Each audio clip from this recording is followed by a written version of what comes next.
The very peculiar boy.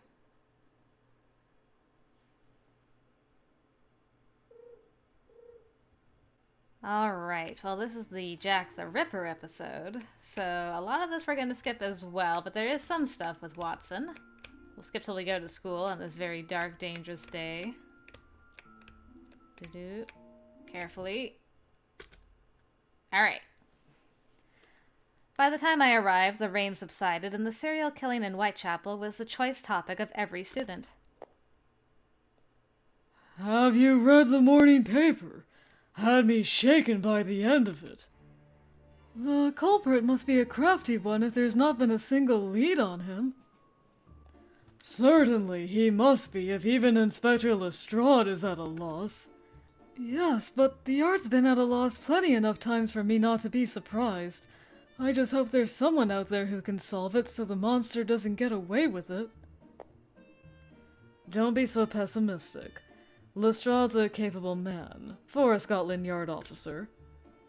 Speaking of which, I hear you and your father are cooperating with them on this investigation. Watson, you might consider making yourself as useful. But we're students, and his dad isn't so keen on Holmes being part of such a dangerous case as you might think. I didn't know that was any of her business. Doesn't make it any less true. Count your dad among the rest who don't have a clue who the culprit is. If he can't solve the case, what chance do I have? That isn't something you should say with so much confidence, but I suppose I don't have any leads either. This might be quite a case for everyone to be so stumped. The classroom was rife with discussion. Who could this murderer be? Man or woman? Were they truly so crafty? What was missed? Was there anything to miss? Like others, I fell into this dialogue with such interest that I didn't notice a schoolmate trying to shuffle past till he bumped straight into me. Oops! Pardon me. Oh. I'd seen this boy several times before, though we had never been introduced.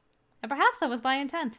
A slovenly fringe did little to soften the sharpness of such eyes, an unnaturally deep red, and listless as they were in addressing me, I was still intimidated. His height, too, added to my pause. I'd hoped to be less discouraged upon recalling his name. But what was his name? Aren't you... He didn't care to wait, and, without answering, continued to his seat. Emily, something on your mind? Well, I only now realized I haven't asked that boy over there for his name. Over where? Near the window? Miss Whiteley, that would be Jack Miller's. Jack Miller's. Ah, so he's the one you meant. He isn't one to socialize. Doesn't talk much, but I've heard he's here through a scholarship, so he must be a smart bloke. Indeed, the two of you couldn't be more different. We have quiet and passing marks on one hand, noisy and failing marks on the other. Oh, but I study! A lot, too. It isn't my fault if I'm not made for the books. Holmes was less than impressed by the excuse. He's unique. Nearly all students in attendance are from the West End, you see. But he is from the East End. Is that significant? You might not know, so I hope you don't mind me explaining, Emily. Unlike the West End, which is populated by the wealthy, the East End is reserved for the poor. It's the most dangerous area in London. Oh, no, I wasn't aware. I knew the East End by name, but only that. Despite unfavorable circumstances, he still passed the entrance exam and earned himself a scholarship. That's a difficult thing to accomplish for even those born in affluent families. A monstrous accomplishment for him, to be sure. Yes, now that you've explained, I think so as well. I peeked again at Jack. He paid no attention to any of us in the classroom, instead staring blankly out the window. Since I know his name now, why not see if we can strike up a chat? Alright, before the chat, I need to move. I'm stuck. Got my feet under me and I can't feel them. Ah! Okay, there we go. Comfy. Good morning, Jack. I'd like to introduce myself properly, if you don't mind. I'm Emily Whiteley. It's a pleasure to meet you. He was still intimidating. Or could it be that natural nervousness from speaking to someone new? Whichever it could be, I didn't want to let it stop me. Emily's rather quick, isn't she? She's only just learned his name. What a curious little puppy she is. I have to wonder if that's a compliment with the way you say it. I waited. No response. And then finally, he spoke. Hi-oh. You need something. Look at that! He said words! He's not mute. I was certain Watson and Marple thought they were quieter than they were. Right then. Since we've never had a chance to speak to one another, I thought today might be a good day to try. I hear you're very smart. Perhaps you might find it fun to talk and teach me some more efficient study methods? And why ask me? It's because you're smart. A funny sight for you, is it? Surprise someone from the East End is smart. Huh?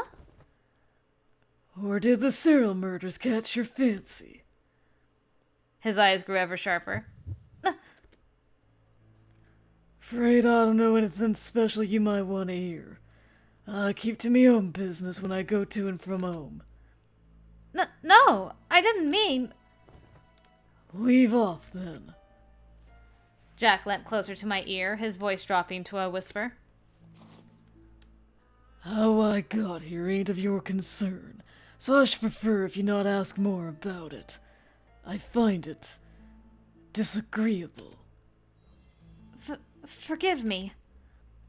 Polite but blunt, neutral in tone, but sharp enough to pierce me. I felt a frozen hand seize my heart and squeeze it cold. He frightened me. But this was no more in seconds, for he turned back to the window and resumed his gazing. Now I've done it. I've caused him such distress. It was never my intention, but intent was often erased the moment unintent became the dominant lasting thought. A lesson learned as I returned to my seat. I suppose everyone has one or two things they're sensitive about. Understandably so. It's not you, Emily. He would say the same to any of us. Miss Whiteley, you've a habit of prying into another's life, whether they open the door for you or slam it on your nose. Most are too afraid to even address his name, but you charge straight in with no hesitation. I can't help but respect your, well, unique brand of delicacy. That's enough, Holmes. I may be a little insensitive, but I'll have you know...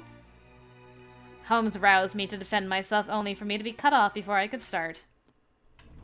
Good morning, Mr. Mackenzie. Good morning, class. Let's all have a seat so we can get started now. Our teacher ceased all discussion the moment he stepped into the classroom. My schoolmates obliged in a hurry, desks and chairs shuffling about in the process. You've no doubt heard the news, but there has been some discussion relating to a certain serial murder case. You are in the detective's course. I understand if it piques your interest, but we instructors are responsible for your safety on behalf of your families. The murders are currently concentrated in Whitechapel, but the culprit remains at large. And so I must ask that you take every precaution on the way to and from the academy. Were I the first to discover your corpse mangled nearly beyond recognition, I just don't know what I could begin to say to your loved ones.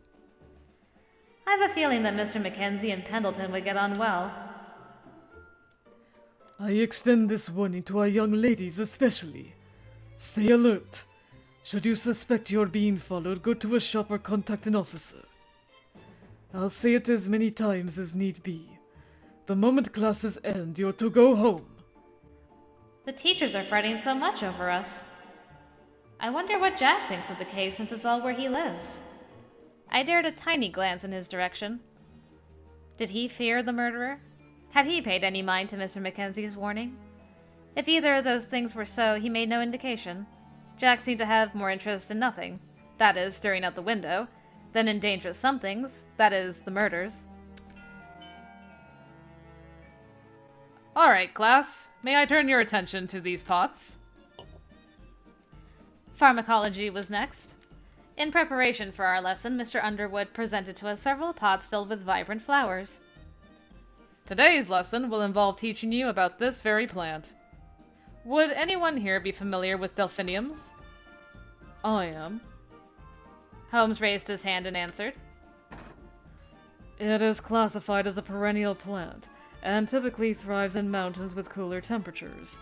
It is known for its beautiful blue and purple flowers. It contains a toxic alkaloid known as delphinine. This toxin, if ingested, results in diarrhea and vomiting, or death in severe cases. Thank you, Holmes. You shared everything I was going to say. It was my pleasure. Though these many complications exist, many consider delphiniums to be so beautiful that they risk the danger and grow it purely to admire them. Take a closer look and study it as part of our lesson. And should a friend of yours send you these in the future, I want you to think hard and remember what dreadful thing you've done to them. Really, it was quite the surprise when my wife gave them to me on our anniversary with a smile. Your marriage sounds, complex, sir. At any rate, we're to be observing these lovelies. Following that, you're to submit a report on the various ways to make use of their toxin. And we did precisely that as we divided ourselves into teams. Designated students carried their pots to their group stations with a cautious air after hearing what they were capable of doing. A slow, awkward waddle here, a long-held breath and prickled tension there. Oh! Slipped my mind. Delphiniums are considered harmless unless you eat them. Now, the toxin can enter your body through cuts on your hands. As a precaution, I want you to wear gloves when carrying pots or touching its petals. Lupin, you're carrying a pot, but where are your gloves? My gloves? Ah! How could I have forgotten them? Don't go dropping it now! Quite fortunately, the pot was secured by Watson just before it was to crash onto the floor. Lupin? Watson? The petals didn't touch you, did they? We're all right. The pot is, too. I'm so sorry. How could I have treated such a pretty flower so poorly? God, I nearly killed it. Is the flower the only part you feel badly about? Oh, and of course the same to you, Watson. When all chaos from gathering our materials was settled, each of us went to work monitoring the various features of our chosen plant. The flowers themselves are so pretty. I wouldn't have known they carry a deadly toxin. I diligently started scribbling the most distinguished features of the plant before looking upwards and catching sight of Jack yet again. He was observing the same plant as I was. There was a sort of distance in how he observed. I was close, eyes focused, lips bitten, nose folded at the bridges, the petals received a delicate prodding.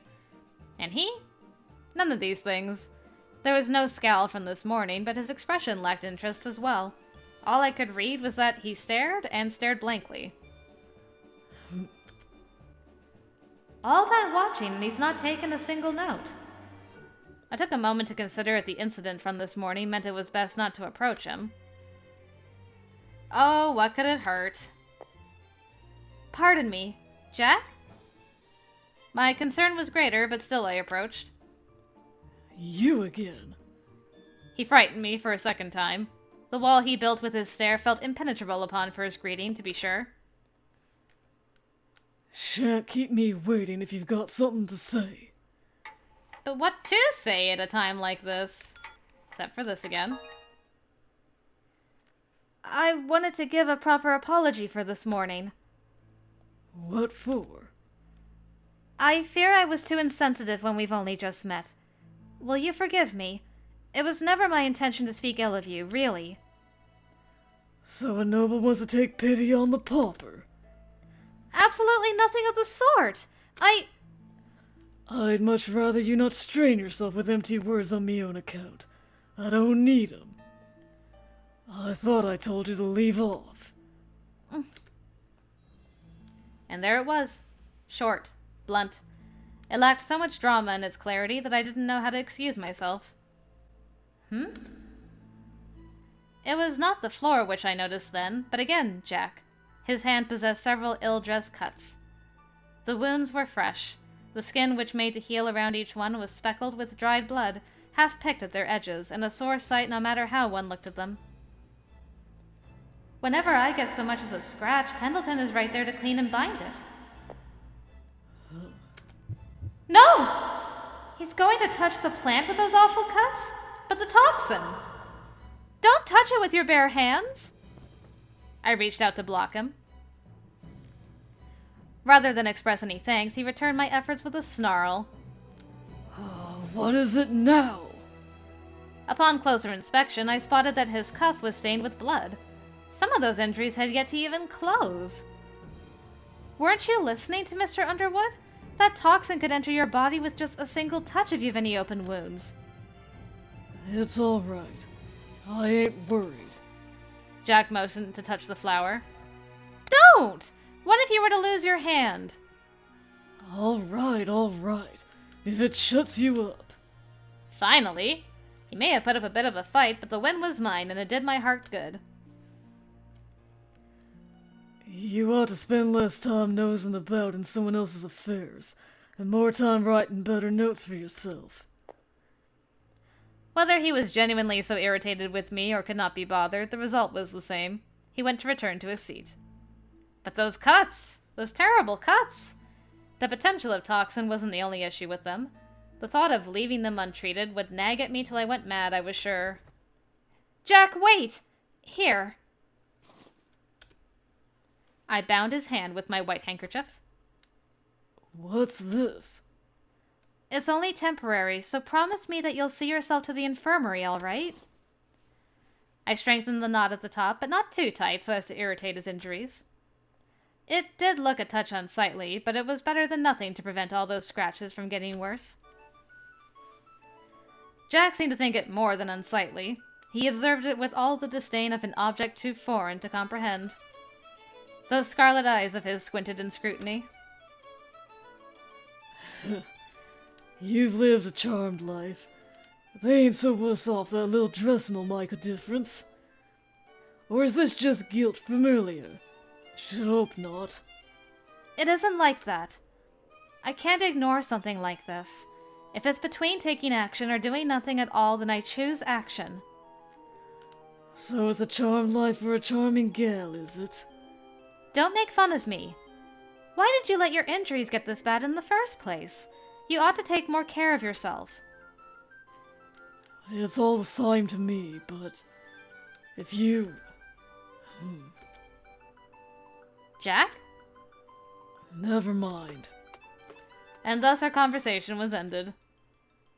I wonder what he was going to say.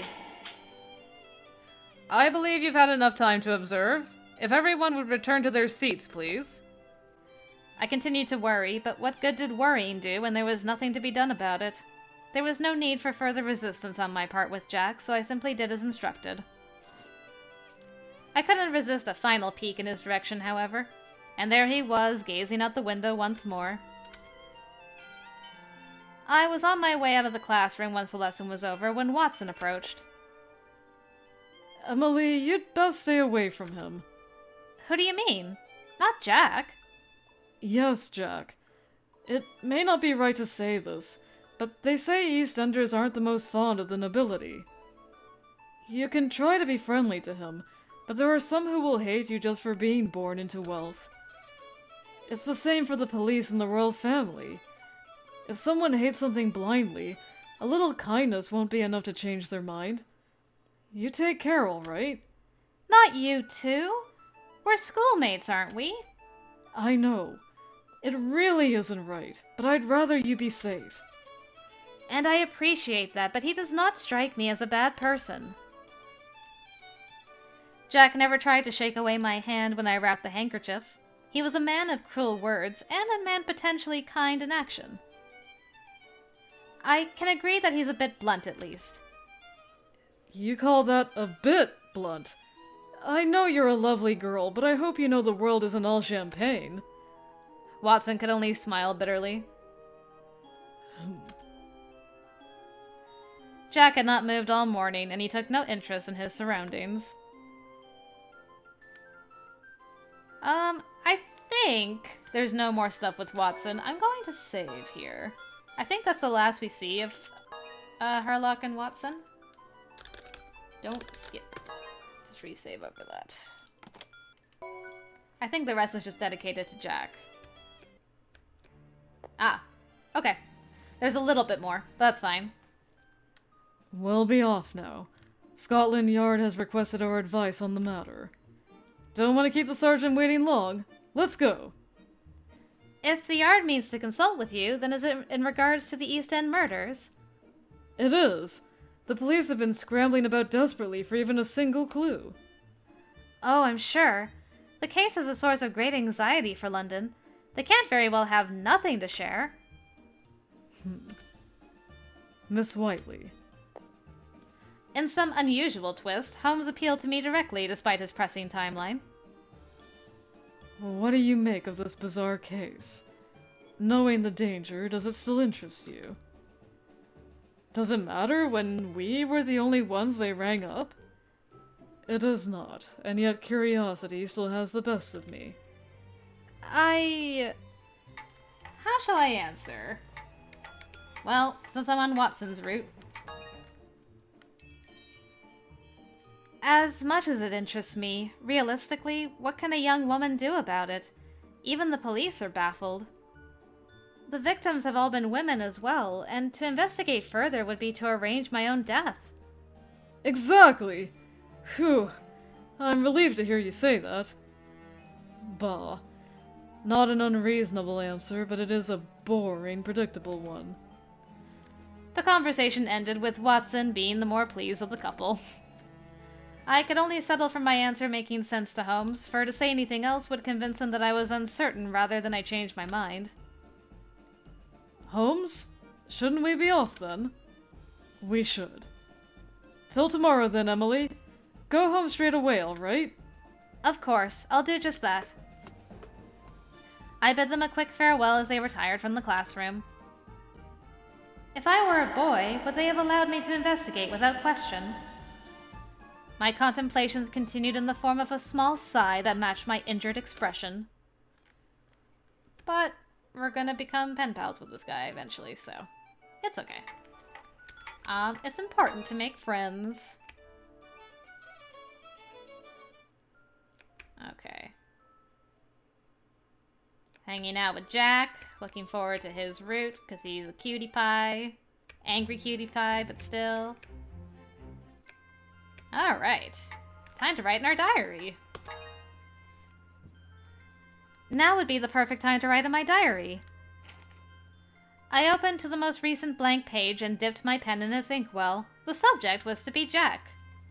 Go on. It all began several days ago. My first time speaking with him had not gone as well as I hoped. Leave off, then. Oh, but I so desired to be his friend. A boy that mysterious would have to have another side to him. He agreed to our friendship, which is how we began to exchange letters with one another. I couldn't have come up with food I like or special hobbies like you. You said to write whatever come to mind, so I just went with no particular thought. What great thoughts they were! I cannot wait to learn more about him. Emily, too pure for this world. Alright, and now we're gonna get some info about the mom and dad mystery. So it's the same stuff as last time. To be continued. Alright, so that was the Jack episode all done. That's so cute what you wrote about him. Ah, Jean Lupin, gentleman burglar. A personal favorite of mine. Alright, so we're gonna skip through the morning. There we go. Now we're back at school. That necklace is being exhibited at the Queen's house along Trafalgar Road, right? I didn't know till this morning that it has an especially rare diamond in it. What a shame something so valuable is going to be stolen. Watson, pessimism doesn't suit you. The whole affair is a headache. Everyone is blabbering on and on about the news, and for what? I rather think it odd you, of all people, would feign disinterest. There's no use hiding it. You're as keen on this as everyone else. I'll certainly never view it with the kind of interest you have, nor do I want to. An impassioned debate was underway amongst our schoolmates. They saw a gentleman thief and found him a fascinating study. Yet Holmes, whose foul features invited no contenders, made himself unavailable for participation. Are you hungry, Holmes? Were you forced to skip breakfast after oversleeping? Not a chance. I'm not you. But your hair is so messy today. It seems you've got a bit of bed hair. Huh! You noticed, Emily! Holmes was up playing his violin well into the night. He said he was playing so well, in fact, that he couldn't bring himself to stop. Because of that, wouldn't you know it, he overslept and had only oatmeal. Our poor landlady puts her heart into cooking us a nice breakfast, too. That's enough talk about my sleeping habits. I meant that I'm disappointed by how everyone lauds a common criminal who would steal for his own gain. Now, Holmes, see here. He may steal treasure, but he never takes lives. He's a criminal in a technical sense, but there is an admirable quality to him that cannot be dismissed. I wouldn't say I admire him, but he takes the gentleman thief concept to a degree that is deserving of some applause. No matter what pretty words he or anyone else uses to gloss over the facts, he's nothing more than a thief, a criminal, an outlaw. I'll never understand how anyone studying to be a detective can tolerate his felonious activities. Holmes now had the entire class at his attention. I can't despise the gentleman thief, but what Holmes said has merit. How do you feel, Emily? Me? Well... I gathered my thoughts before responding. If he only steals from suspected criminals as a way to punish evil, I suppose we can't rightly regard him as a petty thief. Precisely! He's no saint, but more a villain on the side of good. He's different to the others. He's a damn good bloke is what he is. What's the proper turn of phrase in this case? An eye for a tooth for an eye. Is that it? Emily, I'm almost sure that's not it. An eye for an eye, a tooth for a tooth. Others might say diamonds can only be cut by diamonds. Whichever you choose, the two of you are too soft on him. He is a criminal to be arrested, not a man worthy of praise. Others were engaged, excited, and grateful for discussion, and in turn Holmes's nose crinkled at the bridge with disapproval. It was clear it would remain this way. You sound confident. If your opinion on criminals is so black and white, then do you think you can arrest Lupin as easily as you've arrested your criminals in the past? I walk whatever path I feel is just. If someone were to block that path, then I'll have that person arrested. It doesn't matter who. Only the Academy's best detective, to rival the latest household word, I suppose. You've been on the front page a number of times yourself. That's right. No matter the skill of the gentleman thief, he'll never measure up to the great detective. Thus the topic was shifted to placing bets on who would best whom.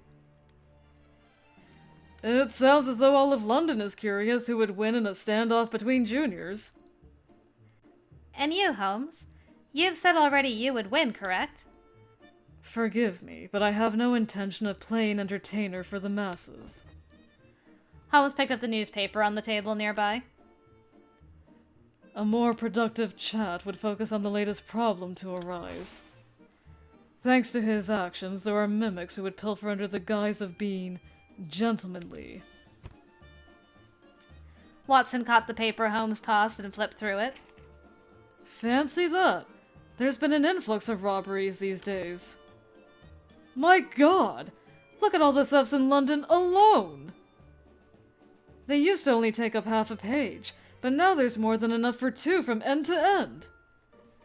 I trust not what others say, but what I find for myself. All the attention may be going to Lupin Jr.'s devilry, But underneath that, we have an array of other more serious crimes taking place.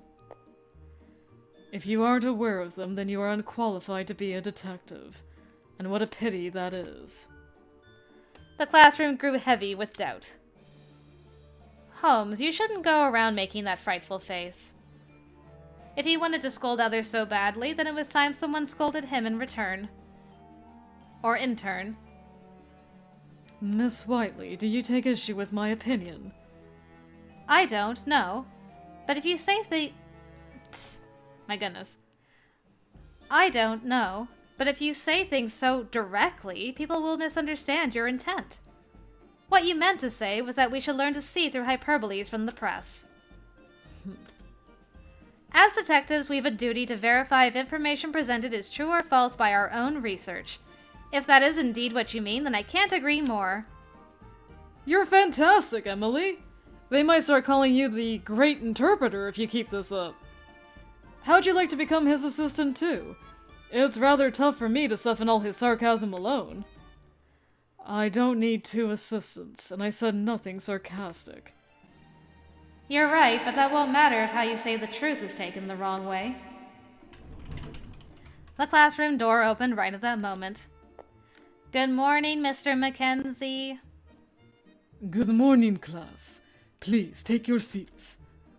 As a reminder to everyone, whilst today's front page is a good read, discussion during class is not allowed. Mr. Watson, reading the paper is not allowed either. It's time to put it away. It's not my paper.